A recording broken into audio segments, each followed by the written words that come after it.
heureux de vous retrouver, puisque ça fait quand même un certain nombre de temps qu'on n'a pas eu le plaisir de se voir à Lyon. Merci en premier lieu à Matmous qui nous permet de venir intervenir à nouveau dans le cadre de cette école superbe. Si on pouvait vraiment voir ce qui se passe au niveau du micro, je pense que ça serait bien. Oui. Est-ce que quelqu'un peut voir ce qui se passe au niveau du micro? Voilà, ça a l'air d'être pas mal. C'est ma position qui fait quelque chose. Je vais faire pas. Non, bon, je bouge pas. Je bouge plus. Alors, ce soir, donc, pour cette conférence d'ouverture, une thématique qui nous touche toutes et tous, l'univers des écrans, l'univers d'Internet, l'univers des portables. Et pour la traiter, eh bien, on a le privilège d'avoir parmi nous le professeur Michel Lejoyeux, professeur de médecine, chef de service, spécialisé en addictologie, avec qui j'ai le bonheur et le privilège de pouvoir intervenir depuis un certain nombre de temps dans ce domaine. Il sort aujourd'hui un nouveau livre qui sera d'ailleurs à la vente pour celles et ceux qui le désirent. Et puis, je crois que vous êtes en train, non pas de terminer votre soirée en beauté, votre journée en bouteille parce qu'elle n'est pas terminée, mais ce matin c'était France 2, après c'était France Info, c'était RTL, voilà, pour celles et ceux qui étaient un peu sur les médias aujourd'hui, puisque c'est le jour de la parution de votre combienième livre. Là, c'est beaucoup mieux, là. Oui, c'est beaucoup mieux. Hein. C'est le combienième livre que vous sortez? Oh là là, le troisième, là, chez cet éditeur. Le troisième chez cet éditeur, mais il y en a d'autres ailleurs. Et donc, sans plus attendre, on va avoir le plaisir de vous écouter.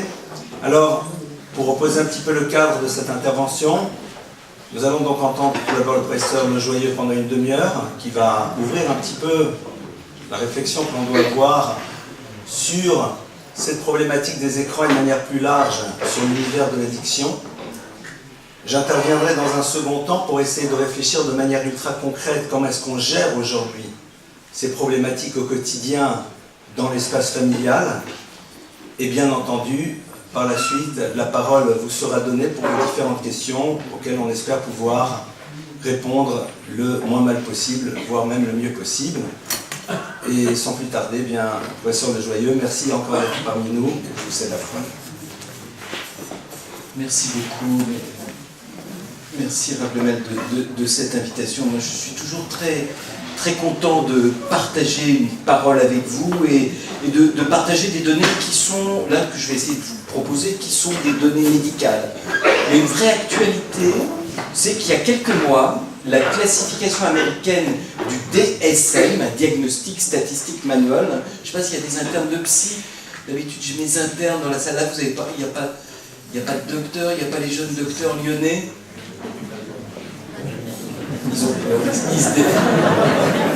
Ils n'ont pas le droit de venir, c'est ça?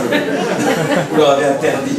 En tout cas, cette classification psychiatrique américaine a fait quelque chose de tout à fait scandaleux en apparence, il y a quelques mois, a identifié une nouvelle maladie, qui est l'addiction à l'Internet, à la vidéo, au téléphone portable. Et au fond, on est en train de se rendre compte que ces merveilleuses petites machines, vous voyez là, il y en a déjà 4 sur le pupitre, il y en a à peu près 2, 3 par parent juif, 2 par enfant juif, et je vous laisse calculer sur une école combien ça fait. Ces merveilleuses petites machines peuvent déclencher des addictions. C'est tellement vrai que vous pourrez retrouver en tapant Weinstein Lejoyeux, on a un protocole de recherche avec Ali Weinstein qui travaille à Zeron Yaakov là-dessus, et on a montré que chez quelqu'un qui est addict à l'Internet, chez quelqu'un qui est addict à la vidéo, quand on lui donne sa drogue, ce dont il a besoin, on va stimuler au niveau du cerveau les mêmes zones que quand on donne de l'alcool à un alcoolique. C'est la même chose. C'est exactement au même endroit que ça se passe. C'est ce qu'on appelle dans le cerveau le centre de récompense. Ça veut dire quoi? Ça veut dire que ces produits industriels, déclenchent chez nous, et on va le voir encore plus chez les jeunes, un sentiment de récompense. Ça nous fait plaisir. C'est pour ça qu'on a ça. D'ailleurs, dès qu'on cherche son téléphone portable, dès qu'on l'a plus, on est très inquiet, on se demande où il est, et on on a ce sentiment de manque. Vous savez, moi, quand je dirige aussi une consultation de tabacologie à Paris, et quand je veux expliquer le manque aux tabagiques, je leur dis c'est pas compliqué, vous imaginez le matin, vous êtes parti, vous n'avez pas votre portable, vous cherchez partout, vous ressentez le manque. C'est ça, c'est ce que ressentent les personnes qui arrêtent de fumer. Donc on a expérimentalement un manque dès qu'on n'a plus accès à ces produits. Et si on fait la différence entre l'usage normal de ces appareils, de l'Internet et l'addiction, il y a 3 critères qui doivent attirer votre attention. Il y a 3 critères qui doivent attirer votre attention. Le premier critère, c'est la perte de contrôle. La perte de contrôle, c'est vrai pour l'alcool, c'est vrai pour le tabac, c'est vrai pour l'Internet. Je regarde 5 minutes une petite information dont j'ai besoin, et puis 1 heure après, je suis encore sur Internet. Tout est fait pour vous garder connecté, et quand on a cette perte de contrôle, c'est le premier critère. Et vous voyez comment chez un ado, chez un jeune, qui est encore plus ébloui par ces trucs qui scintillent, par ces couleurs, etc., la perte de contrôle va être encore plus forte. Le deuxième critère, c'est ce qu'on appelle le craving, l'envie irrépressible. Ces produits sont chargés de passion. C'est tout sauf neutre que d'avoir une relation à l'Internet, une relation au téléphone. Et si c'est neutre, le RAF va vous le dire tout à l'heure, quand on a la chance d'arriver à ce que ce soit neutre, utilitaire. Moi, je fais la médecine, lui fait la sagesse. Hein, on s'est réparti les choses, donc voilà. Moi, je vous raconte les déviances comportementales et ce qui se passe dans le cerveau. Donc, quand on a la chance que ce soit neutre, on n'a plus de problème. Tant qu'on a une libido considérable, un plaisir, une excitation à la confrontation à ces produits, ça, c'est le deuxième critère. Le troisième critère, qui définit la dépendance au virtuel, avant de donner des critères de quantité, les premiers articles que j'ai faits dans le domaine, je disais, quelqu'un qui se connecte plus d'1 heure par jour est peut-être addict à l'Internet. Je promets que j'ai écrit ça à l'époque dans une revue de médecine. Vous imaginez, aujourd'hui, on aurait tous ces critères-là. Donc aujourd'hui, on n'a pas de critères de quantité. Ce serait absurde de donner des critères de quantité. Par contre, le sujet, c'est moins ce qu'on fait avec l'Internet. On fait tous des choses formidables avec l'Internet, avec le portable. C'est ce que nous empêche de faire l'Internet. Vous voyez bien qu'il y a bien un jour dans la semaine où on va débrancher tout ça. Regardez le temps libre qui va apparaître. Regardez l'espace relationnel qui va s'ouvrir. Et dès le samedi soir, quelle est... Alors on espère que c'est pas tout de suite, mais chez un certain nombre d'entre nous, ça va très très vite. Dès que c'est possible, cet espace relationnel se referme. Cet espace affectif, cet espace émotionnel se referme. Et donc vous voyez, les 3 critères qui vont vous faire la différence entre un usage normal et un usage pathologique, c'est vraiment simple. Est-ce que vous êtes capable d'utiliser l'Internet, le téléphone, et puis d'arrêter, de ne pas avoir cette perte de contrôle? 1. 2. Est-ce que vous avez une envie obsédante? Et 3. Est-ce que ça vous empêche de faire des choses? Moi, je vois... je vais vous raconter une histoire. J'ai vu cette semaine à Bichat un gars qui est un champion du monde de poker en ligne. Le mec est un mathématicien génial. Et je lui dis, on va peut-être essayer d'arrêter parce que ça vous bouffe la vie. Il me dit, vous savez, vous allez me faire perdre beaucoup d'argent parce qu'il gagne sa vie avec le poker en ligne. Et il me raconte, il est tout jeune étudiant, il connaît des tas de trucs en mathématiques auxquels je ne comprends absolument rien. Il fait les bonnes équations et à chaque fois, il rapporte quelque chose comme 5 000 € par jour. Et moi, je lui dis, vous imaginez, vous allez faire une thérapie qui va vous coûter 5 000 € par jour, donc il hésite, il se demande s'il est tombé sur le bon psy. Et le truc, et finalement, on continue à discuter, je lui dis, mais au fond, vous venez me voir, vous allez arrêter le poker en ligne, vous allez perdre de l'argent, vous allez arrêter quelque chose qui vous fait plaisir, pourquoi vous faites ça?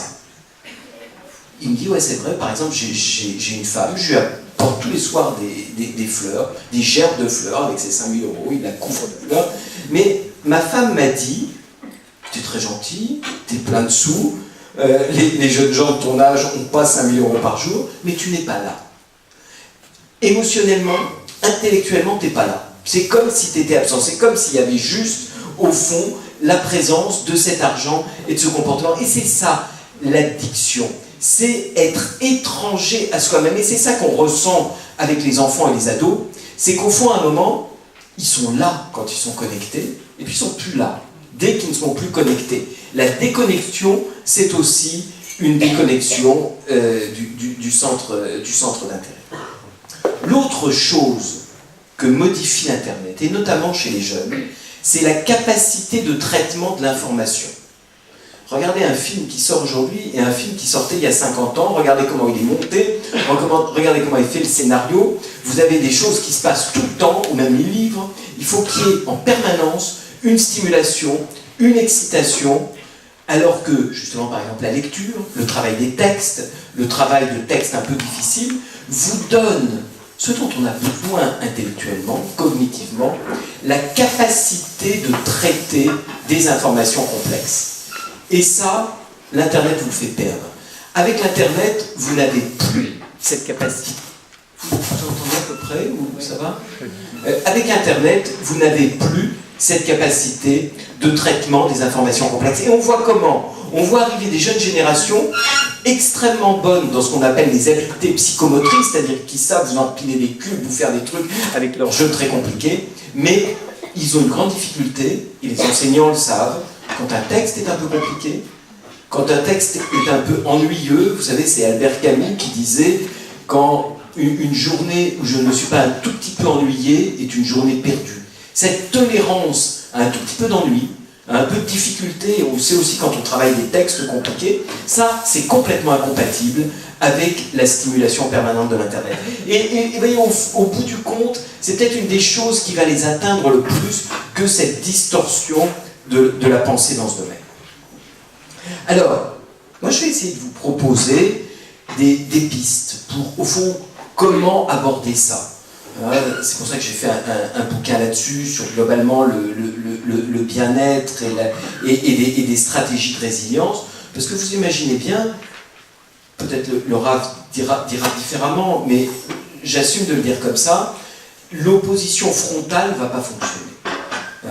Je t'enlève ton portable, je l'ai mis sous clé, je te le rendrai quand... Voilà, et j'ai planqué la clé, j'ai donné la clé à ton grand-père ou à ta mère ou à machin, et si t'es ça, je te la rendrai. J'adorerais que ça marche, puis on n'aurait plus de service d'adulto, on n'aurait plus besoin de gérer ces sujets-là, mais ça ne fonctionne pas. Alors, qu'est-ce qui fonctionne ? D'abord, je vais vous dire, ce qui ne fonctionne pas, c'est l'agressivité, c'est l'engueulade. C'est ce qu'on appelle en psychologie le style confrontationnel.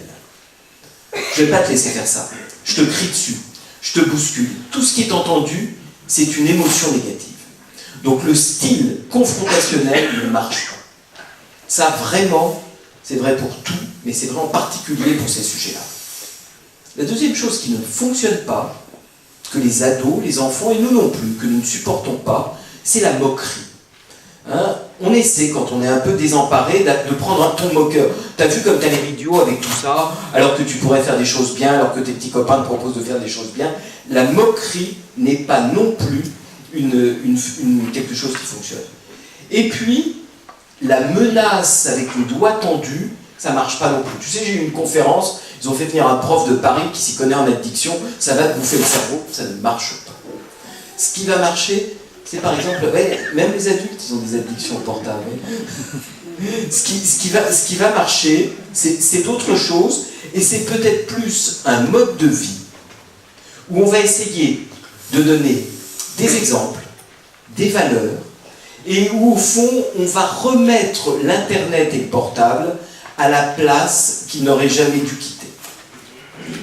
Un petit exemple, un petit exercice que vous pouvez faire aussi, c'est de tester chez vos ados leur motivation vis-à-vis de leur portable. Est-ce que tu t'imaginerais t'en passer ? Il y a ceux qui sont ce qu'on appelle en psychologie au stade de la pré-contemplation. C'est-à-dire, je n'imagine même pas, je suis avant le fait de regarder le sujet. Je n'imagine même pas le fait de m'en passer. La contemplation, je regarde le sujet, mais je ne suis pas encore prêt à agir. Et l'action. Et vous voyez bien qu'on ne va pas se comporter pareil chez un jeune ou un ado qui a compris qu'il était en difficulté avec ça et qu'on va pouvoir accompagner et aider. Et chez celui qui est en pré-contemplation et qui, lui, ne se rend compte de rien, qu'est-ce qu'on fait ? En pré-contemplation, on informe gentiment. On parle.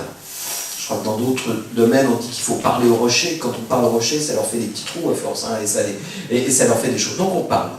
Deuxième niveau, donc la contemplation, on va pouvoir donner quelques pistes. Et puis l'action, là on va pouvoir vraiment les aider avec une vie, non pas sans portable ou sans internet, mais qui reprennent sa fonction.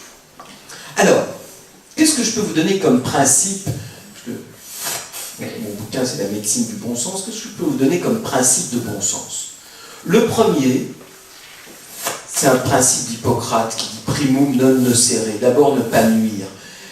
Regardons tout ce qui nuit à nos jeunes. On ne va pas regarder juste le portable et l'internet et les laisser fumer, les laisser se droguer, les laisser s'alcooliser.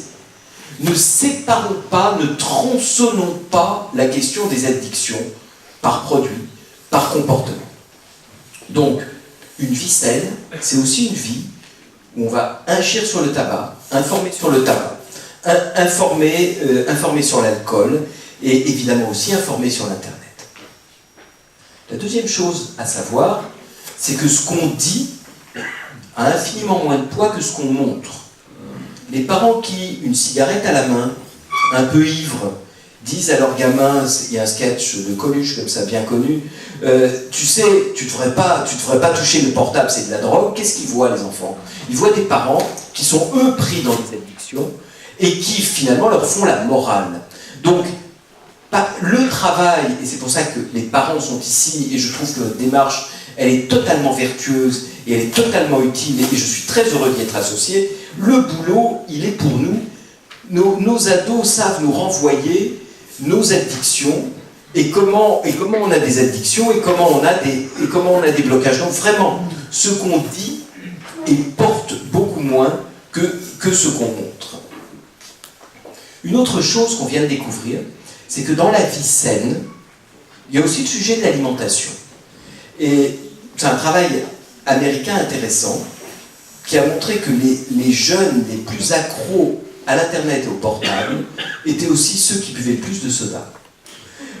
Et que c'est pas si différent que ça, le shoot sucré qu'on se fait avec un soda, ce qui ne veut pas dire qu'il ne faut pas boire de temps en temps des sodas, mais vous voyez, l'accro à l'internet type tel qu'il est décrit dans nos classifications médicales, il boit des sodas, il mange du gras, il mange des frites, il fume, il est obèse, il ne bouge pas, et l'internet n'est qu'un des aspects. Donc n'oublions pas que là aussi, reprendre une alimentation saine, avec autre chose que des sucres rapides, avec autre chose que la construction à terme de grands troubles du comportement alimentaire, va aussi aider et va aider à réguler l'Internet. Il y a une troisième chose qui est magique pour prévenir et pour traiter les usages pathologiques d'Internet ou de téléphone, c'est de réinvestir ce qui est le grand oublié dans le virtuel, c'est le corps. Ces ados accros de l'Internet sont des ados qui se décorporisent, si j'ose ce barbarisme, dont le corps n'existe plus. Leur seul mouvement, c'est le petit mouvement qui leur permet de bouger la souris. Tout le reste n'existe plus. Donc, réinvestir une activité physique, un petit peu de sport, un petit peu de mouvement, c'est tellement vrai qu'on a des protocoles dans le service où on s'aperçoit que quand on veut arrêter de fumer, si on bouge, on stimule ses endorphines et on va multiplier par 2 ses chances d'arrêter de fumer si en même temps que le fait d'arrêter des cigarettes, on développe une activité physique. Parce que finalement, notre centre de récompense dont je vous parlais tout à l'heure, qui se stimule avec l'Internet, va aussi être stimulé d'une manière plus naturelle par des endorphines. Donc vous voyez, plutôt qu'un grand discours interdicteur, proposer à un ado une nourriture sans trop de sucre rapide, une activité physique modérée, mais de réinvestir son corps dans autre chose que dans du virtuel, il va découvrir à quel point il a des capacités en lui et il va globalement aller mieux. On a même découvert que l'activité physique augmente un facteur qui s'appelle le facteur de croissance neuronale. Donc si vous demandez comment est-ce que j'évite l'Alzheimer, il n'y a qu'une explication. dans le pôle dont je m'occupe, on a aussi des services de gériatrie. Aujourd'hui, on ne fait plus de démos croisées ou des tests de mémoire inutiles. On a un peu d'activité physique. En bougeant, on augmente son facteur de croissance neuronale. Pour le dire un peu simplement, peut-être un peu faux, mais pas tant que ça, nous faisons pousser nos neurones en bougeant. C'est vrai chez les jeunes, c'est vrai chez les ados, c'est vrai plus tard. La prévention des troubles cognitifs, ça se fait par de l'activité physique, bien sûr parce que ça oxygène le cerveau, aussi parce que ça augmente les endorphines, et aussi parce que ça fait pousser les neurones. Il y a un très beau travail, là encore, israélien qui a été fait récemment, qui a consisté à faire une activité physique à des ados, puis leur faire après un truc un peu cruel, qui était de leur faire mettre la main dans l'eau froide. C'est pas très méchant. Et on calculait le temps qu'ils étaient capables de rester la main dans l'eau froide. Et bien plus ils avaient fait d'activité physique avant, plus leurs endorphines avaient augmenté. Et du coup, plus ils étaient capables de rester longtemps la main dans l'eau froide. C'est tellement vrai, la deuxième partie de l'étude a donné à ces ados des bloqueurs des endorphines. On a aujourd'hui des médicaments qui bloquent les endorphines. Et on s'est aperçu qu'en leur donnant des bloqueurs des endorphines, on bloquait cet effet. Donc, on a un ado qui cherche à se faire du plaisir avec son téléphone, avec l'Internet. Il a un substitut magique, il a une compensation magique avec le réinvestissement corporel. Ça donne des effets, nous on le fait en pratique dans le service, et se reprise d'une activité, en plus ça leur fait plaisir, ça se fait en groupe, c'est très sympa, ça doit être évidemment le plus ludique possible. Petite anecdote, un truc qui vient de sortir aussi, une des maladies des ados, c'est de manger des choses complètement mixées, vous savez, ou des trucs complètement mous. Une des manières de se stimuler, y compris de se stimuler les émotions, c'est de réapprendre à mâcher. Et c'est un truc que là encore, nos jeunes qui prennent les bonbons, les trucs comme ça, perdent aussi. Là encore, leur redonner des légumes, des aliments un petit peu consistants, pardon de revenir à des choses extrêmement concrètes et extrêmement terre-à-terre, peut-être que vous souhaitiez des choses plus élevées, mais moi je vous dis ce qui peut-être peut fonctionner, ça va fonctionner. Une autre chose qui me paraît importante, c'est de ne pas se fixer des objectifs trop contraignants. À partir de demain, tu as 12 minutes de téléphone à telle heure. Ça ne marchera pas. Là encore, je vous cite une étude que j'ai trouvée récemment, qui est très intéressante. On fait faire des exercices de mathématiques à des gens qui vont bien et à des gens qui vont pas bien. C'est une étude allemande. On leur fait faire des exercices de maths, des gens un peu déprimés, un peu anxieux, un peu accros à l'internet d'un côté, puis des gens qui vont bien. C'est pour ça qu'au niveau des exercices mathématiques, ils sont à peu près tous pareils. L'internet ne va pas empêcher les performances mathématiques. Mais quelle est la différence entre les gens qui vont bien et les gens qui vont pas bien? C'est des exercices de gravité, de difficulté croissante. C'est que quand on va pas bien, on se dit, je réussis l'exercice si 9 fois sur 10, j'ai eu un bon score. Ce qui dans la vraie vie n'est pas possible. Si on va bien, on se dit, si j'ai déjà une bonne réponse sur 2, c'est pas si mal.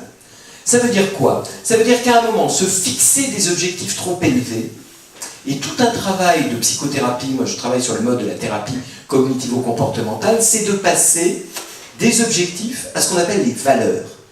Et là, je ne parlerai pas des valeurs ici, d'autres le feront mieux que moi, et le RAV le fera évidemment mieux que moi, mais vous voyez à quel point les valeurs qu'on leur donne, les valeurs structurantes, vont être bien plus importantes que les objectifs. Donc plutôt que de vous dire demain, tu es à 12 minutes de portable, demain on va réfléchir avec toi aux valeurs de ta vie. On va réfléchir aux valeurs que nous partageons, que nous avons envie de te donner. Mais tout mon objectif est de vous dire, essayons de communiquer positif. Essayons d'envoyer à celles et ceux qui sont en difficulté, pas un message d'agressivité, pas un message de reproche, mais un message de peut-être que tu n'as pas trouvé les bonnes valeurs, peut-être que tu te fixes des objectifs impossibles à atteindre, et comment est-ce que tu pourrais t'en fixer d'autres? La dernière le dernier mode de thérapie qui me paraît tout à fait utile pour ces maladies du virtuel, c'est ce que j'appelle les thérapies par concurrence. C'est-à-dire que plutôt que d'aller essayer d'enlever le portable, soyons capables de donner à nos jeunes, à nos ados, puis à nous-mêmes, des activités riches de sens, riches d'émotions, qui vont faire que le portable va devenir un truc qui sert à enregistrer, un truc qui sert à téléphoner, mais pas grand-chose d'autre. Et pour ça, il y a 5 lettres qui ont été inventées par des pédagogues, et américains et israéliens, et ces 5 lettres magiques, je vais vous les donner. PERMA. P pour positif. Vous allez remplir votre vie d'expériences positives. On va faire des choses agréables. On va faire des choses dont on se rend compte qu'elles sont agréables. Et tout ce qu'on fait de positif va nous permettre de résister à l'addiction. E pour engagement. Engagement, quand on a un engagement, alors je ne dis pas que c'est magique, mais quand on a un engagement, quel qu'il soit, et de préférence un engagement de valeur, là aussi, on se construit des éléments de résilience. R pour relation. Ce qu'on fait ce soir, c'est de la relation. C'est du groupe. Si on regardait notre cerveau, on est en train de monter une hormone magique qui s'appelle l'ocytocine, qui est l'hormone de la sociabilité. On est en train de stimuler cette ocytocine. Et cette ocytocine, c'est un grand protecteur vis-à-vis de toutes les addictions. Donc, ceux qui disent bah, « moi j'ai un gosse que je laisse devant l'ordinateur en permanence, et puis je lui propose jamais rien, on n'a jamais d'activité relationnelle, mais surtout je ne voudrais pas qu'il y soit trop longtemps », P, positif, E, engagement, R, relation, M, pour meaning of life, des actions qui ont du sens, qui donnent du sens à la vie. Et on est ici dans un lieu où vous voyez bien ce que chacun peut trouver comme sens à la vie. Et A, comme achievement ou réussite. On est tous des parents anxieux, on veut tous voir nos enfants réussir, mais on a plus tendance à leur pointer leurs échecs que leurs réussites. Ça a l'air un peu naïf quand je le dis comme ça. Mais être capable de tenir, en plus de tout ce que vous faites dans l'école sur la réussite, un journal des réussites, de noter ses réussites, les siennes, celles de ses enfants. Ça apparaît idiot comme ça, vous voyez, mais tenir ce journal-là est vraiment aussi une manière de se protéger de l'addiction. Il y a un exercice que proposent les thérapeutes américains qui est le IOU. On peut le faire avec ses enfants, on peut le faire avec son conjoint, on peut le faire avec un ami. C'est tout ce que je te dois. Vous allez écrire sur une feuille les 3 plus belles choses que vous a apportées votre fils, votre fille, celui ou celle qui partage votre vie, votre ami.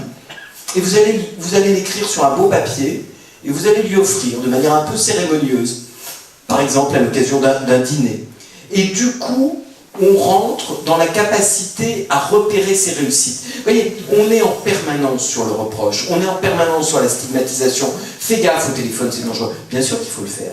Mais être capable aussi de pointer ses réussites vous fait rentrer dans une logique de gratitude.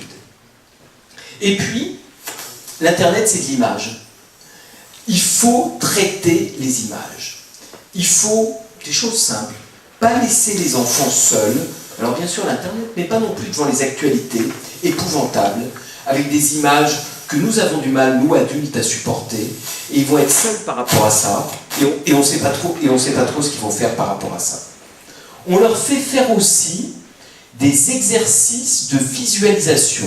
Nous, on a un atelier dans le service qui consiste à proposer des exercices de visualisation, c'est-à-dire au fond, à produire des images mentales, à faire produire à son cerveau des images qui vont permettre de résister aux images de l'Internet. Alors il y a un petit exercice très simple. Nous on commence par un exercice très simple qui est de visualiser quelque chose de pas compliqué.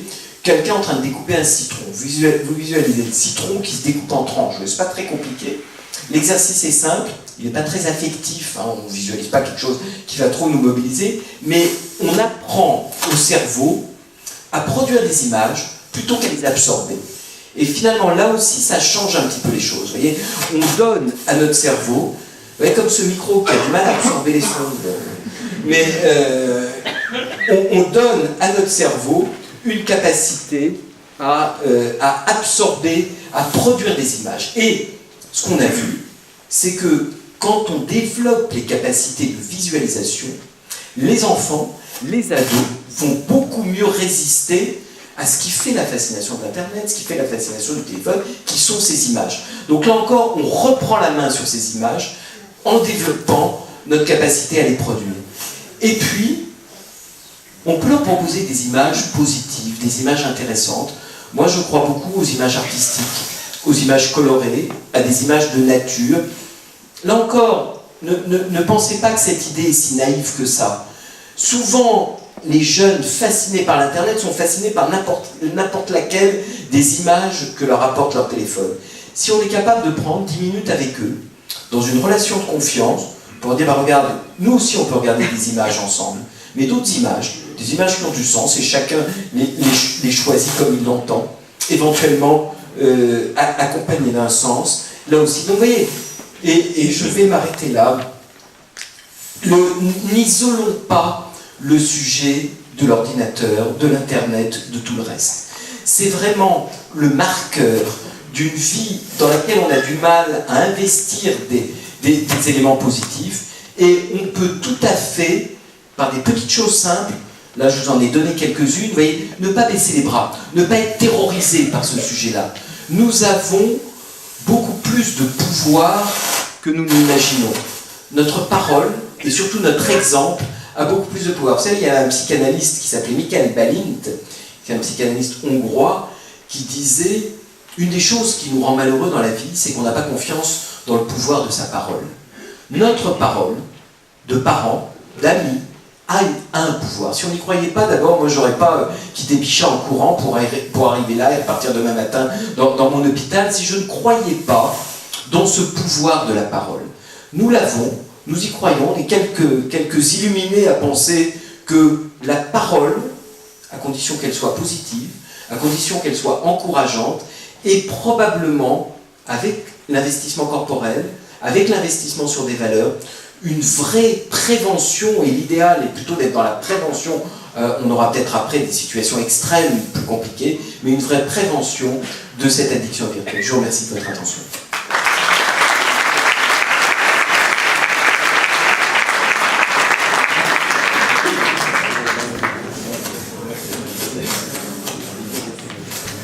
Merci encore.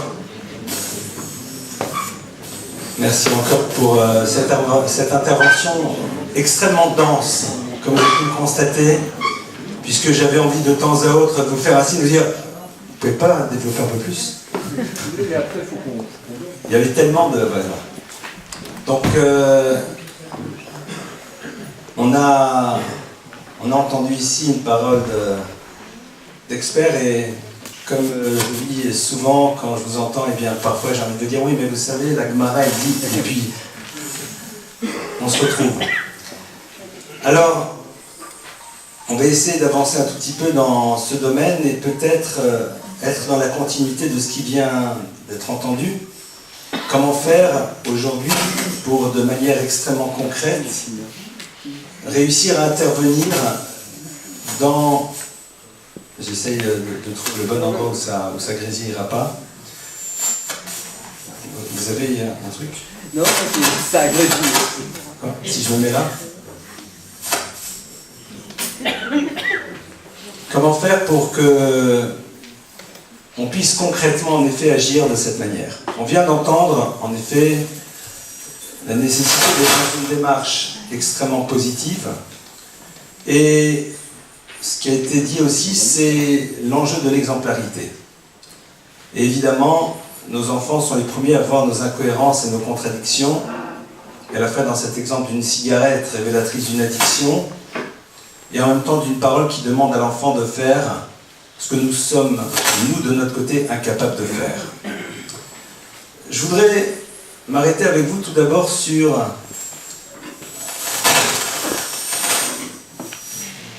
Sans micro, c'est mieux? C'est mieux? Oui. Très bien. Je perds ma voix. Alors, c'est bien, je vais me lâcher maintenant. Pas le choix. Parce que tu peux les accompagner. Ça se fait pas. Donc, on va continuer, si vous le voulez bien, dans le domaine qui vient d'être exploré, c'est-à-dire comment faire pour poser des cadres qui vont nous permettre, dans notre quotidien, de faire en telle sorte que nos enfants n'aient pas ce désir de s'échapper vers l'univers des écrans, n'aient pas ce besoin d'aller dans ce monde. Mais avant de développer cela, je me permettrai de rajouter encore un tout petit élément. Aujourd'hui, les gens viennent et parlent souvent et disent Internet, le portable, c'est très grave. Et puis on met un peu de religion dedans, ce qui est une des choses les plus catastrophiques qui soit. Parce que l'enfant va dire, non mais si c'est une histoire de religion de ne pas y aller, je suis religieux mais pas dans tout.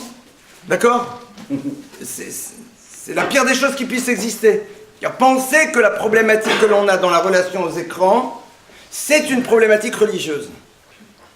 C'est une problématique d'individu. Vous savez, tous les matins dans la prière, on dit la phrase suivante « L'olam yore adam yore shamaim ».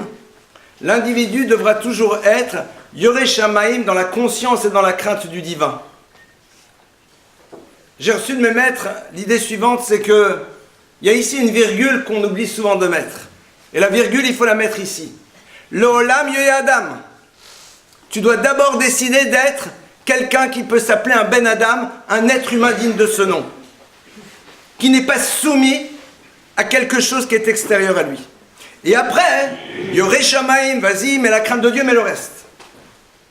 Donc déjà, ce qui est important, c'est qu'on ait conscience que l'enjeu de la relation aux écrans n'est pas une problématique religieuse, mais c'est une problématique de construction de l'être dans la relation qu'il a au monde et à lui-même. Maintenant, bien sûr, on parle après de la toxicité éventuelle des choses, qui parfois est extrêmement objective. Perte de temps, incapacité à se concentrer et contenu extrêmement